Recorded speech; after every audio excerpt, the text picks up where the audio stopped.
पिछले कुछ वर्षों में पर्दे के पीछे देश की जनता से छिपाकर हजारों लाखों करोड़ का भ्रष्टाचार देश की मोदी सरकार ने किया है, भारतीय जनता पार्टी की सरकार ने किया है, इसका खुलासा आपके सामने करना चाहता हूं। और यह भ्रष्टाचार इलेक्टोरल बॉन्ड के नाम पर हुआ है। इलेक्टोरल बॉन्ड के नाम पर यह घोटाला, यह भ्रष्टाचार हुआ। नियमों का बदलाव किया गया, हजारों करोड़ की टैक्स की छूट दी गई, लाखों करोड़ को कंपनियों को ठेका दिया गया, और यह सब कुछ पर्दे के पीछे चल रहा था। मैं तो धन्यवाद देना चाहता हूं माननीय सर्वोच्च न्यायालय का, जिन्होंने मुंह से, छाती से, दिमाग से जहां जहां इनका डाटा छुपा हुआ था वो सारा का सारा डाटा खींच के देश की जनता के सामने निकाल के रख दिया। मैं धन्यवाद देना चाहता हूं माननीय सर्वोच्च न्यायालय का। और आज जो मैं खुलासा करने जा रहा हूं, इसकी तो पूरी सीरीज अब चलेगी कि कितनी बड़ी घोटालेबाज पार्टी है भारतीय जनता पार्टी और कितने बड़े महाभ्रष्ट सरकार हिंदुस्तान की इस समय चल रही है मोदी सरकार। मैं एक एक करके खुलासा कर रहा हूं। 33 कंपनियां ऐसी हैं जिनको 7 साल में 1 लाख करोड़ रुपए का घाटा हुआ। 33 इनको पिछले 7 वर्षों में 1 लाख करोड़ रुपए का घाटा हुआ, 1 लाख करोड़ रुपए का। और इन कंपनियों ने बीजेपी को 450 करोड़ रुपए का चंदा दिया है। दूसरी कैटेगरी है, 17 कंपनियां ऐसी हैं इसमें, इन 33 कंपनियों में, जिन्होंने या तो जीरो टैक्स दिया है या उनको टैक्स में रिबेट मिला है, माइनस टैक्स है उनका। 6 कंपनी ऐसी हैं,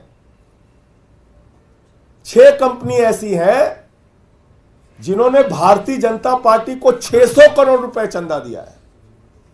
कितना चंदा दिया है? 600 करोड़ रुपए।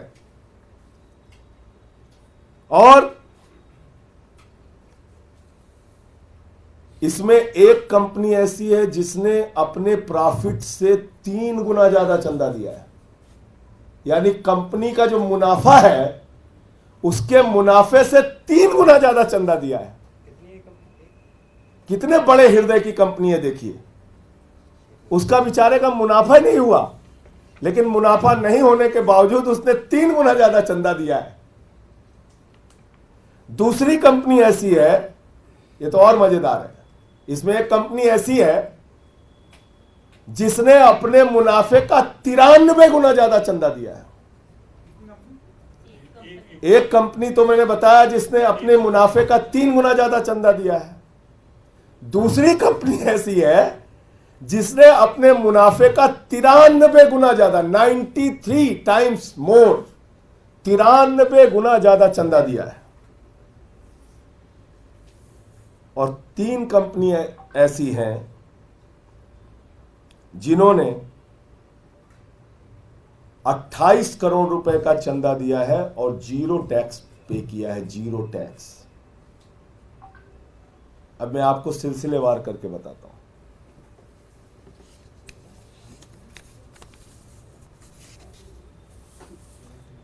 एक कंपनी है भारती एयरटेल, इसने 200 करोड़ रुपए का चंदा भारतीय जनता पार्टी को दिया है और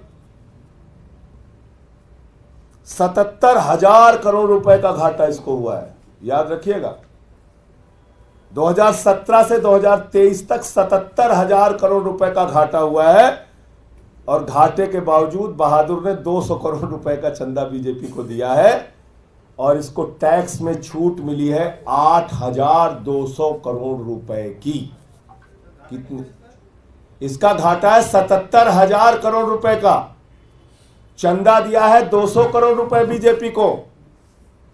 और इसको टैक्स में छूट मिली है 8,200 करोड़ रुपए की, जिसमें से कुछ छूट इसको सुप्रीम कोर्ट के आदेश पे मिली है और बाकी छूट कैसे मिली है वो एक रहस्य का विषय है।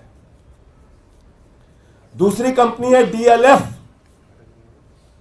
इसने 25 करोड़ रुपए का चंदा भारतीय जनता पार्टी को दिया है और इसको टोटल घाटा जो हुआ है 130 करोड़ रुपए का हुआ है 7 वर्षों में। 7 साल में 130 करोड़ का घाटा उठाने वाली कंपनी 25 करोड़ रुपए का चंदा भारतीय जनता पार्टी को देती है और इसको टैक्स में जो छूट मिली है वो कितने की मिली है? 20 करोड़ की टैक्स की छूट मिली है।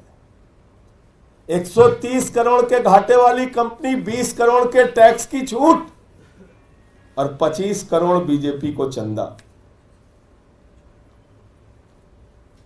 एक कंपनी है steel setek engineering India private limited. इसने 12 करोड़ रुपए का चंदा दिया है। इसका कुल घाटा 150 करोड़ रुपए का है 7 साल में और इसको टैक्स में छूट मिली है 1 करोड़ 60 लाख रुपए की।